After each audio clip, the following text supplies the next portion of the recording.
Hi అండి. మేనకోడలి function కోసం ఊరంతటికి బొట్లు చెప్తున్నాము. పల్లెటూర్లలో ఎవరింట్లో ఏ ఫంక్షన్ జరుగుతున్నా సరే, ఫంక్షన్ ముందు రోజు ఈ విధంగా బొట్టు పెట్టి భోజనానికి రమ్మని చెప్తారండి. ఇది మన పూర్వీకుల నుంచి వచ్చిన పద్ధతండి. ఇప్పటి కాలంలో అయితే ఇన్విటేషన్ కార్డ్స్ ఇవ్వడం కూడా చాలామంది మానేశారు కదండీ. వాట్సాప్‌లు ఇవన్నీ వచ్చిన తర్వాత మెసేజెస్ పెట్టేస్తున్నారు. బట్ చాలా పల్లెటూర్లలో ఇప్పటికీ ఈ విధంగా ఊరంతా తిరిగి బొట్లు చెప్తారు. చాలా బావుంటుంది కదండీ ఈ పద్ధతి. నాకైతే చాలా హ్యాపీ అనిపించింది.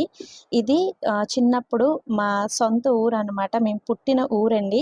ఊరంతా ఈ విధంగా తిరిగి చూడడం నాకైతే చాలా ఆనందం వేసిందనమాట.